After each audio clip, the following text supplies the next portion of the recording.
नमस्कार, स्वागत है आपका मुनाफे की मंडी में, जहां हम आपको कमोडिटी मार्केट की तमाम खबरें बताते हैं, साथ ही आपके लिए बेहतरीन ट्रेडिंग कॉल्स लेकर आते हैं। सबसे पहले अपने मेहमानों से आपका परिचय करवा दें। हमारे साथ विक्रम धवन है, कमोडिटी हेड और फंड मैनेजर हैं निपॉन इंडिया म्यूचुअल फंड के।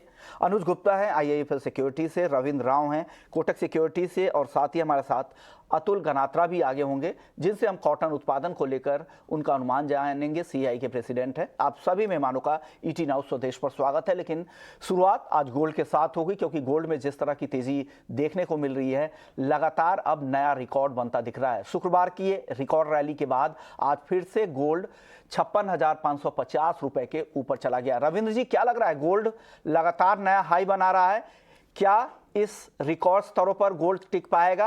अब क्या सलाह इन स्तरों पर गोल्ड के ट्रेडर्स को और निवेशकों को? Good morning Vishwamohan. मेरे हिसाब से ये रैली सस्टेन होगा, क्योंकि कॉमिक्स में तो अभी ये ब्रेकआउट हुआ है। हालांकि अगर MCX देखें तो MCX में हमें लगेगा कि ऑल टाइम हाई के करीब है, तो 56,200 300 काफी ऊंचा लेवल है। बट अगर वहीं हम कॉमिक्स के प्राइसेस देखें तो कॉमिक्स के प्राइसेस में अभी एक ब्रेकआउट हुआ है। 1884 का एक रेजिस्टेंस था, उसके ऊपर सस्टेन किया मार्केट, और 1920 का जो रेजिस्टेंस है उसे भी ब्रीच करके उसके ऊपर ट्रेड कर रहा है। हो सकता है कि करेक्टिव डिप्स आए, क्योंकि that is good for the market. But जो रैली है मुझे लगता है कि ये सस्टेन करेगा, क्योंकि डॉलर इंडेक्स में जो फॉल है, इट सीम्स ये फॉल कंटिन्यू रहेगा। हमें लग रहा है कि 101.20 और उसके नीचे 99.40 तक के लेवल्स हम डॉलर इंडेक्स में देख सकते हैं। रीजंस बीइंग जो CPI के आंकड़े आए थे पिछले वीक में, उसके पहले जो NFP रिपोर्ट आई थी, NFP रिपोर्ट में भी वेज इन्फ्लेशन जो है वो घट के आया था। Fed is concern with the wage inflation और वो नीचे आया है। CPI इज अराउंड अक्टूबर 2021 के लोज के आसपास है। तो ओवरऑल जो सेटअप है गोल्ड के लिए वो काफी पॉजिटिव है, क्योंकि inflation although it is at 6.5%, it is still at a high level. Fed की तरफ से जो इंटरेस्ट रेट जो एग्रेसिव इंटरेस्ट रेट हाइक्स है वो थोड़ा सा कम होते हुए दिख रहा है। अभी अगर हम देखें तो जनवरी, फरवरी और मार्च का जो मीटिंग है उसमें 25 बेसिस पॉइंट का प्रोबेबिलिटी बहुत ज्यादा है as per the CME Fed watch tool.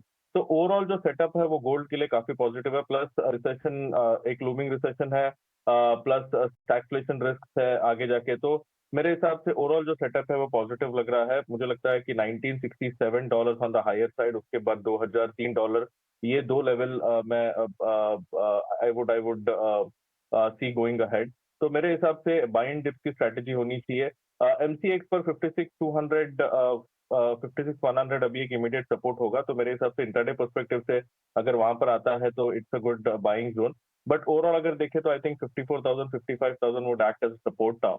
So any dips in gold should be a buying opportunity, और हमें लगता है कि ये रैली आगे भी सस्टेन करेगा। हमारे साथ विक्रम धवन साहब भी अब हैं, कमोडिटी हेड हैं और फंड मैनेजर हैं निपॉन इंडिया म्यूचुअल फंड के। सर, स्वागत है आपका ET नाउ स्वदेश पर। सर, क्या लग रहा है गोल्ड को लेकर? किस तरह का आउटलुक, आपका प्राइस आउटलुक है? क्या जिस तरह की तेजी, जिस तरह की वन वे रैली, खास करके घरेलू बाजार की अगर बात करें तो सितंबर के लो से 14% तक की तेजी आ चुकी है, क्या ये तेजी आगे भी कंटिन्यू रहेगी? और गोल्ड को लेकर क्या आउटलुक है आपका? देखिए, आउटलुक, जब भी कोई सिक्योरिटी एक ऑल टाइम हाई पे आती है, जैसे अभी रुपी टर्म्स में ऑल टाइम हाई पे है गोल्ड, तो एक इन्वेस्टर के दिमाग में एक धर्म संकट हो जाता है कि क्या ये कहीं वो लेट तो नहीं हो गए खरीदने में। सो इसके पहले मैं ये बताऊं क्या व्यू है, क्या स्ट्रैटेजी कर सकते हैं इन्वेस्टर, ये ज्यादा जरूरी है। अगर ऑल टाइम हाई है, पहली बार, जैसे मैंने पहले भी आपके शो में बोला है कि गोल्ड एक मोमेंटम प्ले नहीं है, क्योंकि इसकी जो मार्केट कैप है वो trillions and trillions of dollars में है। इसको ऊपर चलाना या नीचे देना मतलब बहुत नैरो नैरो सिक्योरिटी नहीं है। तो मोमेंटम, जो ट्रेडर्स हैं जो एब्सोल्यूट रिटर्न्स को चेस कर रहे हैं, उनको ये चीज ध्यान में रखनी पड़ेगी कि ये मोमेंटम प्ले नहीं है। सेकेंडली, चाहे वो ऑल टाइम हाई पे हो या ऑल टाइम लो पे हो, अगर आप गोल्ड को एसेट एलोकेशन की तरह कर रहे हैं और जिसकी वजह से ये रैली चल रही है, देखिए मेन रीजन रैली इसलिए चल रही है कि अभी भी ग्लोबल और लोकल पोर्टफोलियो में जितना गोल्ड एलोकेशन सेफ हेवन में होना चाहिए वो कम है, और वो कैचअप हो रहा है, इसलिए रैली चल रही है। और ये रैली जब तक चलती रहेगी जब तक एसेट एलोकेशन होगा। सो ये सब चीजें हैं जो कि गोल्ड की प्राइसेस को ड्राइव कर रहे हैं। और सबसे बड़ी बात जो मैं बोलना चाहूंगा इन्वेस्टर्स के लिए, वो ये है कि जब भी कोई सिक्योरिटी ऑल टाइम हाई पे चली जाती है और आपको उस समय एसेट एलोकेशन करना है या पार्टिसिपेट करना है, तो बजाय टाइम इन करने के लिए टाइम आउट करिए। देखिए सबसे सबसे अच्छी बात यह है गोल्ड एंड सिल्वर में हमारे पास म्यूचुअल फंड्स हैं जिसमें एसआईपी है। आप उस एसआईपी के थ्रू आप पार्टिसिपेट कर सकते हैं और जब भी आपका टारगेट मीट हो जाए तो आप टाइम आउट कर सकते हैं। तो अगर आप टाइम इन में आपकी देरी हो गई है तो आप टाइम आउट भी कर सकते हैं। ये एसआईपी या गोल्ड सेविंग फंड या सिल्वर सेविंग फंड से पॉसिबल है। और सबसे बड़ा एडवांटेज ये है इसका कि इसमें आपको जो भी हिस्टोरिक रिटर्न्स हैं वो आप देख के, या जो भी आपके पोर्टफोलियो के जो भी टारगेट्स हैं, या जब भी पोर्टफोलियो आप अपना हल्का कर रहे हैं तो उस समय आप गोल्ड को इंक्रीज या डिक्रीज कर सकते हैं। रही बात आउटलुक की, तो जैसे मैंने कहा कि लास्ट ईयर के जितने भी नेगेटिव फैक्टर्स थे, चाहे वो स्ट्रॉन्ग डॉलर हो, हाई इंटरेस्ट रेट हो, वो सब वे साइड पे जाते जा रहे हैं। लेकिन एक चीज आपको ध्यान रखनी पड़ेगी, अभी चाइना रीओपनिंग होने की संभावना है क्योंकि उन्होंने जीरो कोविड पॉलिसी हटा दी है। उनकी इम्यूनिटी जब बढ़ेगी तो कोविड एक तरीके से, जो इंडिया का सिचुएशन है, कोविड एक तरीके से खत्म ही हो गया या एकदम बहुत कम हो गया है। तो वो सिचुएशन में आप ध्यान रखिए कि यूएस इकोनॉमी भी अभी स्ट्रांग है और चाइनीज इकोनॉमी अगर पिकअप करती है तो ये कहीं ना कहीं कमोडिटी सेक्टर के लिए, मतलब दोनों पुट टुगेदर हर कमोडिटी में 40% से 60-70% अकाउंट करते हैं ग्रोथ का और डिमांड का। अगर ये दोनों कंट्रीज अगर फायर करती हैं सेकेंड हाफ में या एंड ऑफ दिस ईयर में, तो सिर्फ गोल्ड और सिल्वर के लिए नहीं, ये सब कमोडिटीज के लिए बहुत बुलिश होगा। ओके सर, किस तरह की डिमांड गोल्ड फंड्स को लेकर दिख रही है? किस तरह का रुझान लोगों का है? क्या पार्टिसिपेशन पहले के मुकाबले बढ़ा है क्या गोल्ड फंड्स वगैरह में? देखिए जैसे मैंने कहा कि गोल्ड एलोकेशन काफी वीक हो गया था पिछले 1-1.5 साल में, क्योंकि कहीं ना कहीं लोगों को अगर इंडिया की बात करें तो इंडिया में इक्विटी मार्केट बहुत ही आउट परफॉर्म करा है ग्लोबली। तो लोग काफी उससे अट्रैक्ट हुए इक्विटी मार्केट की तरफ। ग्लोबली सिचुएशन अलग थी, ह्यूज वॉलेटिलिटी थी, सेल ऑफ था इक्विटी मार्केट में और बॉन्ड मार्केट में। उसमें क्या होता है, जब भी पोर्टफोलियो की वैल्यू इरोड होती है तो सब चीज सेल करी जाती है, पोर्टफोलियो रिड्यूस होता है, तो उसमें गोल्ड भी होता है। तो इस तरीके से काफी ईटीएफ सेलिंग हुई है लास्ट ईयर, 800-900 टन करीब निकला है ईटीएफ से।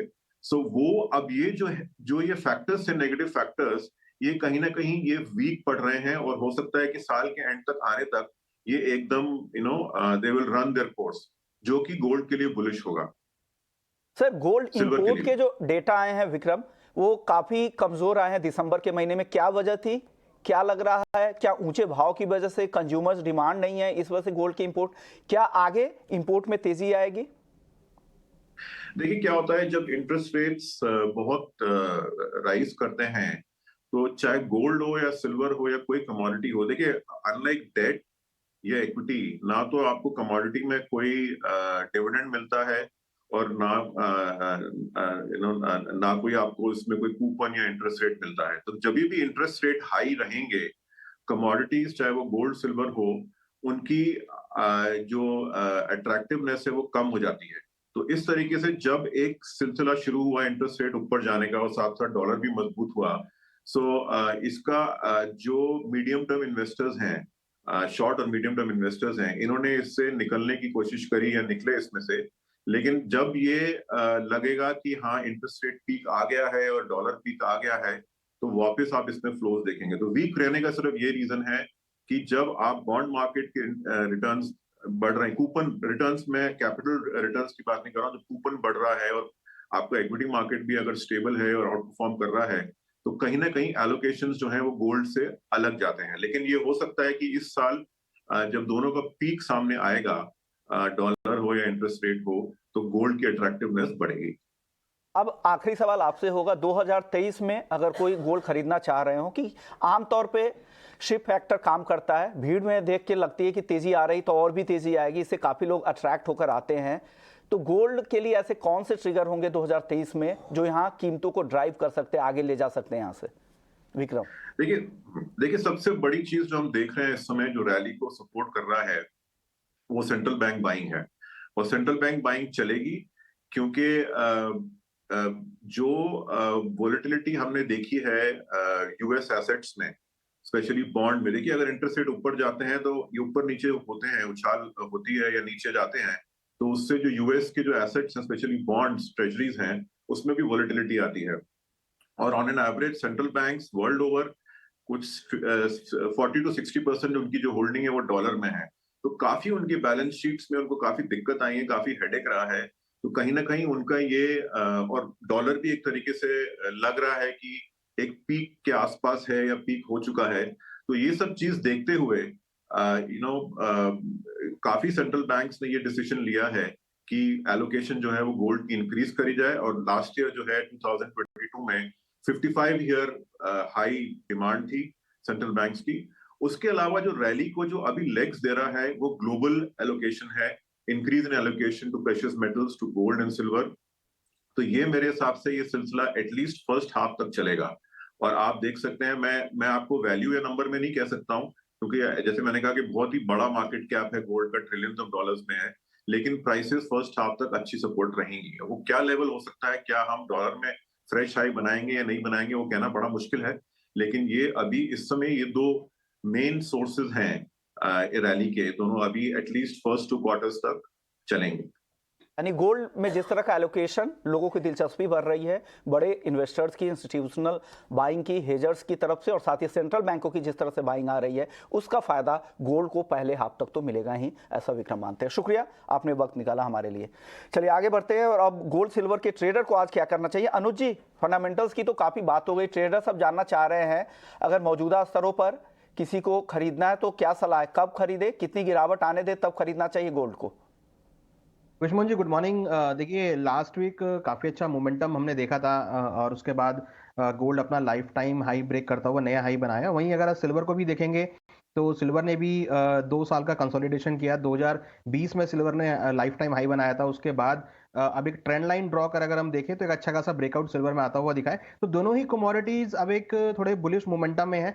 मुझे लगता है कि यहाँ पर जो कि हमारा लास्ट वीक भी इंस्टांस था, since Diwali we are on a bullish side, और वो ट्रेंड यहाँ पर आता हुआ दिख रहा है। तो मुझे लगता है कि अभी भी जो ट्रेंड है वो पॉजिटिव में ही है। हालांकि थोड़ा डिप मिलता है तो ही हम यहाँ पे खरीदारी की रिकमेंडेशन करेंगे। गोल्ड में करीबन 26,250 के आसपास खरीदारी करें। 55,900 का स्टॉप लॉस लगाएं। टारगेट 56,750 तक हो सकता है। हमें लगता है इंटरनेशनल मार्केट में गोल्ड का प्राइस जल्दी ही 1940 से लेकर $1945 के लेवल दिखा सकता है। वहीं अगर सिल्वर की बात करें तो 69,500 में खरीदारी करें। 68,800 का स्टॉप लॉस लगाएं। टारगेट करीबन 70,800 से लेकर 71,000 तक के लेवल दिखा सकता है। हमें लगता है कि जल्दी ही $25 के लेवल आपको सिल्वर में देखने को मिल सकते हैं। तो सिल्वर और गोल्ड दोनों ही एक पॉजिटिव साइड में है, बुलिश मोमेंटम में है। बाय ऑन डिप्स की स्ट्रेटेजी सपोर्ट के आसपास ले सकते हैं। डिप्स के साथ आपको यहाँ पर गोल्ड और सिल्वर में काम करना है। चांदी पर आपका व्यू क्या है? 70,000 के बेहद करीब है। रविंद्र जी, यहाँ पर क्या सलाह देंगे ट्रेडर्स को आप? मुझे चांदी में मेरे हिसाब से मोमेंटम तो पॉजिटिव है, क्योंकि बेस मेटल्स में भी एक ऊपरी रुझान है, और इवन गोल्ड अपसाइड ट्रेजेक्टरी में ट्रेड कर रहा है। लेकिन मेरे हिसाब से इसमें हम एक टेक्निकल ब्रेकआउट के लिए वेट करेंगे, क्योंकि $24.50 $24.50 से लेकर $25 का कॉमेक्स सिल्वर में एक अच्छा खासा long term calling trend line resistance है। अगर उसके ऊपर इसका क्लोजिंग आ जाता है और ये सस्टेन करता है, then I'm seeing it moving higher towards $27, जो कि इंडियन मार्केट्स में it will be somewhere around 74,000। और अगर MCX की बात करें तो MCX में अराउंड 71,000 के आसपास रेजिस्टेंस है। इंट्राडे पर्सपेक्टिव से अगर आप पूछते हैं तो I think it will be buying dip strategy. 69,600 69,500 के आसपास बाइंग करना चाहिए। 69,200 का स्टॉप लॉस, 70,400 तक के लेवल पॉसिबल है। लेकिन from a short term perspective मैं 71,000 का ब्रेकआउट का वेट करूंगा। अगर उसके ऊपर सस्टेन कर जाता है तो फिर मेरा व्यू जो है वो काफी बुलिश हो जाएगा for a target of 74,000 to 75,000। Okay, चलिए अब गोल्ड और सिल्वर के बाद एक और अहम खबर है कॉटन पर, जिस पर बात करने के लिए हमारे साथ अतुल गनात्रा साहब हैं, प्रेसिडेंट है CAI के, कॉटन एसोसिएशन ऑफ इंडिया के। सर, स्वागत है आपका ET Now स्वदेश पर। अतुल जी, सर, कॉटन उत्पादन का अनुमान लगातार अब आप लोग कम करते जा रहे हैं, क्या ऐसी वजह, कौन से ऐसे पॉकेट्स हैं जहां आपको लग रहा है कि उत्पादन कम हो सकता है और क्या वजह है इसकी? जी, गुड मॉर्निंग मॉर्निंग जी। जी देखिए, अभी परसों हमारा क्रॉप कमेटी का मीटिंग हुआ था, उसमें जो 10 कॉटन ग्रोइंग स्टेट है सबके मेंबर अवेलेबल थे, और सबने जो रिपोर्ट दिया उस पे से ये निकल के आया कि नॉर्थ इंडिया में, पंजाब और हरियाणा में क्रॉप कंडीशन बहुत ही खराब है, और वहाँ क्वालिटी भी बहुत, अभी जो आ रहा है बहुत पुअर क्वालिटी आ रहा है। इसकी मेन वजह बताई जा रही है कि वहाँ पिंक बॉलवर्म्स का बड़ा प्रॉब्लम इस साल रहा है। और बाकी जो है वो साउथ के जो हमारे मेंबर्स हैं कमेटी के, जैसे आंध्र प्रदेश और कर्नाटका मेनली, उन्होंने बताया, ये रिपोर्ट दिया कि जो लास्ट रेन हुआ वो अनटाइमली रेन थे जो अक्टूबर महीने में हुए, और जब भी क्रॉप हार्वेस्टिंग के लिए रेडी था तो स्टैंडिंग क्रॉप पे बारिश गिरने से वहाँ पे भी काफी लॉस है और वहाँ पे भी पिंक बॉलवर्म्स का प्रॉब्लम दिखा है। तो ये जो 4 स्टेट हैं ये मेन हमारे को लगते हैं कि थोड़ा यहाँ पे काफी क्रॉप कम होगा। पंजाब, हरियाणा, आंध्र प्रदेश और कर्नाटका, ये 4 मेन स्टेट ऐसे हैं कि जहाँ पे क्रॉप कॉटन का कम होगा। जी विश्व मोहन जी। सर क्या लग रहा है, जिस तरह से भी अब हाल में जो नरमी आई थी, क्या कॉटन के दाम फिर से बढ़ने शुरू हो जाएंगे क्या अतुल जी? क्या आपका सेंस क्या कह रहा है, आपका आउटलुक क्या है? जी देखिए, बढ़ेंगे कि नहीं वो नहीं बोल सकते, मगर ये रेट पे अभी रेट थोड़ा कम होना थोड़ा मुश्किल लग रहा है। इसकी 2-3 वजह है विश्व मोहन जी। एक तो फार्मर का बहुत होल्डिंग बहुत स्ट्रांग है, और वो जैसे ही कपास के भाव कम होते हैं वो लोग रेट कपास की अराइवल स्लो कर देते हैं। कपास की अराइवल सिर्फ रोज 1,10,000 बेल्स की अराइवल हो रही है, और मिलों का बाइंग भी अभी रोज का कंजम्पशन, डेली कंजम्पशन 90,000 पे पहुंच गया है, क्योंकि काफी सारी मिलें जो बंद थी और अब वो सभी चालू हो गई है। तो जितना अराइवल आता है उतना ही कंजम्पशन है, तो उतना तो माल लेना ही लेना है मिलों को। मगर मिलों को जो स्टॉक करने का पड़ता है कि जो सीजन टाइम चल रहा है, स्टॉक का टाइम है, तो स्टॉक के लिए माल नहीं मिल रहा है। जब वो पहले हमने इतने सालों से देखा कि अराइवल जब सीजन टाइम था तभी 1.5 लाख, 2 लाख, 2.5 लाख बेल की अराइवल होती थी, रेट कम होते थे और मिल अपना माल स्टॉक कर लेता था। मगर इस साल फार्मर बहुत स्ट्रांग है, तो हमें ऐसा लगता है कि अगर अराइवल नहीं बढ़ेगी तो रेट कम नहीं होंगे, यहाँ स्टडी हो जाएंगे, और अगर इंटरनेशनल मार्केट थोड़ी ऊपर गई तो हमारे यहाँ भी भाव थोड़े ऊपर जाने की शक्यता है, मगर अभी कम होवे ऐसा नहीं दिख रहा है जी। की संभावना नहीं है, ऊपर ही जाने की संभावना है। सर अब आखिरी सवाल अतुल जी आपसे ये होगा, क्या उत्पादन का जो अभी ताज़ा अनुमान आप लोगों ने जारी किया है 330 लाख गांठ के आसपास का, क्या इससे भी कम उत्पादन की संभावना लग रही है क्या? क्योंकि आप ग्राउंड से काफी रिपोर्ट आपके पास आ रही होंगी। जी देखिए, जो मीटिंग में 28 मेंबर ने मीटिंग अटेंड किया, उसमें से 15 मेंबर्स का व्यू यही था कि आगे भी थोड़ा क्रॉप, ये जो पर्टिकुलरली 4-5 स्टेट है वहाँ क्रॉप की कंडीशन ज्यादा खराब है, तो वहाँ थोड़ा क्रॉप आगे भी और थोड़ा कम हो सकता है, ऐसा ये मीटिंग के मेंबरों से बात करने से ऐसा आइडिया आया है। तो अभी नेक्स्ट जो मीटिंग है वो 15 फरवरी की आजू बाजू होगी, और तभी हम आपको उसको भी अपडेट कर देंगे सर। शुक्रिया अतुल जी, आपने वक्त दिया। आपसे फिर से 15 फरवरी की बैठक के बाद आपसे फिर से बात करेंगे, क्या स्थिति क्रॉप को लेकर होती है, ग्राउंड के हालात कैसे बदलते हैं और रियल उत्पादन के नंबर्स उस समय तक ज़्यादा साफ हो सकता है। चलिए अब आगे बढ़ते हैं, अब क्रूड और नेचुरल गैस की बात कर लेते हैं। अनुज जी, क्रूड और एनजी पर आपका व्यू क्या है आज के लिए? विष्णु जी देखिए, लास्ट वीक में अच्छी खासी रिकवरी हमने क्रूड में आते हुए देखी है, और कहीं ना कहीं देखे तो अब ब्रेंट 85 के आसपास ट्रेड करता हुआ दिख रहा है, तो पॉजिटिव साइड में मार्केट जाता हुआ दिखाई दे रहा है। हमें लगता है कि क्रूड में खरीदारी का ट्रेड ही लेना चाहिए। एक्सपेक्टेड है कि करीबन नीचे प्राइस 6,350 के आसपास मिलते हैं, तो खरीदारी का ट्रेड ले सकते हैं। 6,200 पे स्टॉप लॉस लगाएं, टारगेट 6,600 तक हो सकता है, तो कहीं ना कहीं एक अपसाइड मोमेंटम क्रूड में देखने को मिल सकता है। साथ में अगर हम नेचुरल गैस की बात करें तो काफी लोअर लेवल पर है, जैसा कि हमने लास्ट वीक भी देखा था, लोअर लेवल से बाउंस हुआ था, तो इस हफ्ते भी हमें लगता है कि नेचुरल गैस में एक रिकवरी देखी जा सकती है। तो नेचुरल गैस में करीबन 290 के आसपास खरीदारी करें, 275 का स्टॉप लॉस लगाएं, टारगेट ऊपर में 315 320 तक देखने को मिल सकता है। तो दोनों ही एनर्जी काउंटर में क्रूड और नेचुरल गैस में खरीदारी का ट्रेड बना सकते हैं। रविंद्र जी, आपको भी लग रहा है कि क्रूड खरीद कर जाना चाहिए आज ट्रेडर्स को?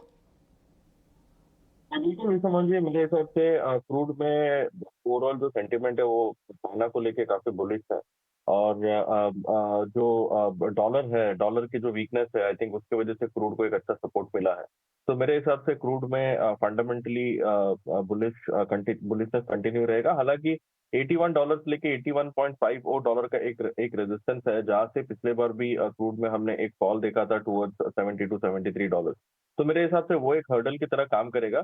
एकदम बुलिश मोमेंटम अभी एज ऑफ नाउ नहीं लग रहा है, लेकिन पॉसिबिलिटी है कि इनिशियली 8,500 550 सॉरी अराउंड 6,500 550 उसके ऊपर अगर सस्टेन किया तो फिर 6,750 तक के लेवल्स हम क्रूड में देख सकते हैं। तो मेरे हिसाब से it will be slow and steady move, एकदम बुलिश मोमेंटम नहीं लग रहा है। बट यस, बाइंग साइड में रहना थोड़ा बेटर होगा एज कम्पेयर टू सेलिंग। तो overall I think lower levels पे 6,450 440 के आसपास एक बाइंग इनिशिएट किया जा सकता है। इमीडिएट टारगेट 6,510 और उसके ऊपर अगर सस्टेन करता है तो 6,600 और 6,700। अनुज जी, बेस मेटल्स में आज लेड को छोड़ सभी बेस मेटल्स लाल निशान में है, क्या करना चाहिए? हालांकि दायरे में ही है, हल्की कमजोरी आधे से 0.25% की गिरावट दिख रही है। कोई टॉपिक आज के लिए इंट्राडे के लिए मेटल में अनुज जी? विश्वमोहन जी, कॉपर ही मुझे लगता है कि यहाँ पर एक अच्छी मोमेंटम में है। तो स्ट्रेटेजी वाइज देखें तो कॉपर में खरीदारी का ट्रेड बना सकते हैं करीबन 765 के आसपास। 759 का स्टॉप लॉस लगाया, टारगेट करीबन 774 तक देखने को मिल सकता है। वहीं एल्यूमिनियम के अंदर भी हमने लास्ट वीक में काफी अच्छा ब्रेकआउट आते हुए देखा था, तो एल्यूमिनियम में भी करीबन 216 के आसपास खरीदारी करें। 213 का स्टॉप लॉस लगाएं, टारगेट 222 तक देखने को मिल सकता है। तो कॉपर और एल्यूमिनियम दो मुझे लगता है कि एक अच्छे अपसाइड मोमेंटम में इस हफ्ते भी परफॉर्म कर सकते हैं। और एल्युमिनियम पर नजर रखिएगा, अपसाइड की संभावना यहां इन दोनों काउंटर पर ज्यादा दिख रही है अनुज जी को, लेकिन स्टॉप लॉस जो दिखा रहे हैं, बता रहे हैं, उसका भी ध्यान रखिएगा। रविंद्र जी, आपकी टॉपिक क्या होगी अगर किसी एक काउंटर को चुनना हो मेटल में आज? तो आज के पर्सपेक्टिव से मुझे लगता है कि कॉपर, जिंक, एल्यूमिनियम तीनों ही थोड़े से पॉजिटिव रह सकते हैं, लेकिन शॉर्ट टर्म पर्सपेक्टिव अगर देखें तो मेरे हिसाब से जिंक और एल्यूमिनियम ज्यादा अच्छा लग रहा है, क्योंकि कॉपर में हमने ऑलरेडी एक अपसाइड देखा है। जब तक कि 775 नहीं निकालता तब तक मुझे लगता है कि कॉपर में एक करेक्टिव डिप पॉसिबल है, जहां पे बाइंग किया जा सकता है। बट अगर जिंक और एल्यूमिनियम की बात करें तो मुझे लगता है कि एल्यूमिनियम में 229 तक के टारगेट पॉसिबल है, क्योंकि एक इनवर्स एचएनएस ब्रेक है। हमने एक करेक्टिव मूव भी देखा था नीचे में, लेकिन वो बाइंग अपॉर्चुनिटी थी, और अभी पॉसिबिलिटी है कि 219 के ऊपर टिकता है तो 227 229 तक का टारगेट पॉसिबल है। सिमिलरली जिंक में मेरे हिसाब से अराउंड 299 298 तक के लेवल्स पॉसिबल है, मेनली बिकॉज इसमें जो इन्वेंट्रीज है वो काफी नीचे के लेवल्स पर है, और ऑलमोस्ट आई वुड से कि इट इज ऑलमोस्ट 54% डाउन। तो मेरे हिसाब से ओवरऑल जो सेंटीमेंट है जिंक और एल्यूमिनियम में दोनों ही पॉजिटिवनेस कंटिन्यू रहेगा, और शॉर्ट टर्म पर्सपेक्टिव से ये दोनों काउंटर काफी पॉजिटिव लगता है। चलिए अब जीरे की बात कर लेते हैं। जीरा फिर से आज नया रिकॉर्ड बना दिया। मार्च का वायदा 38,000 के बेहद करीब चला गया था, 37,990 का हाई लगा के आया है। क्या लग रहा है, वहां से नरमी तो दिख रही है जीरे में, लेकिन जिस तरह की रिकॉर्ड रैली लगातार जारी है जीरे में, अनुज जी कितनी तेजी की संभावना बन रही है यहाँ से? देखिए, जो हम टारगेट कर रहे थे 38,000 के आसपास तक, वो मार्केट ने यहाँ पर अचीव करता हुआ दिखाई दिया। आज हम देखें तो करीबन 37,990 का हाई बनाया है। ट्रेंड अभी भी देखिए इसका पॉजिटिव है। इंपॉर्टेंट थिंग क्या है कि जो वॉल्यूम्स हैं वो हायर लेवल पर भी सस्टेन्ड है, क्योंकि कहीं ना कहीं देखें तो जो डिमांड सप्लाई मिसमैच है, या फिर जो वेदर सिचुएशन है, या फिर जो क्रॉप बैलेंस शीट है, वो अभी भी यहाँ पे मिसमैच है। उसकी वजह से हम देख रहे हैं कि कंटिन्यूस जो वॉल्यूम्स हैं वो नहीं गिरे हैं। हायर लेवल पर भी कंटिन्यूस वॉल्यूम जो है वो सस्टेन्ड है, तो इसका मतलब कि आगे अभी भी जो रैली है वो कंटिन्यू रह सकती है। तो बाय ऑन डिप्स की ही स्ट्रेटेजी यहाँ पर देखने को मिलेगी। हमें लगता है कि प्राइस अगर नीचे 36,000 से लेकर 36,500 के बीच मिलते हैं तो खरीदारी का ट्रेड लें, 35,500 के आसपास का स्टॉप लॉस लगाएं। टारगेट ऊपर में करीबन 37,500 से लेकर 38,000 तक अगेन देखने को मिल सकते हैं। ग्वार पर क्या व्यू है अनुज जी? 14,000 के ऊपर अभी भी बना हुआ, हालांकि शुरुआती तेजी अब गायब हो गई है ग्वारगम की। ग्वारसीड और ग्वारगम पर आपका व्यू? देखिए, स्लो एंड स्टडी अगर आप ग्वार के ट्रेंड को देखेंगे तो ये higher top higher bottom formation बनाता हुआ दिख रहा है। यहाँ पे नए हाईज बनते हुए दिख रहे हैं कॉन्ट्रैक्ट के अंदर में, तो इसका मतलब कि कहीं ना कहीं जो ट्रेंड है वो धीरे धीरे ऊपर की तरफ जाता हुआ दिख रहा है, और लोअर लेवल पर जो एक्यूमुलेशन है वो यहाँ पर आता हुआ दिखाई देता है। तो अगर हम टेक्निकल चार्ट्स को देखें तो वॉल्यूम से सपोर्ट मिल रहा है मार्केट को। फिजिकल मार्केट के अंदर भी हमने भावों में बढ़त बनते हुए देखी है। हमें लगता है कि ग्वारसीड ग्वारगम में अगेन जो ट्रेंड बना है पॉजिटिव, वो यहाँ पे कंटिन्यू रहेगा।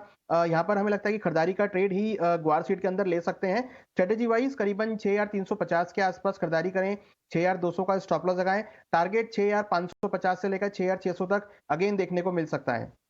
शुक्रिया अनुज जी आपका, रविंद्र जी आपका, आप लोगों ने वक्त निकाला और बेहतरीन ट्रेडिंग कोर्स थी। मुनाफे की मंडी में फिलहाल इतना ही, लेकिन आप बने रहिए हमारे साथ। ब्रेक के बाद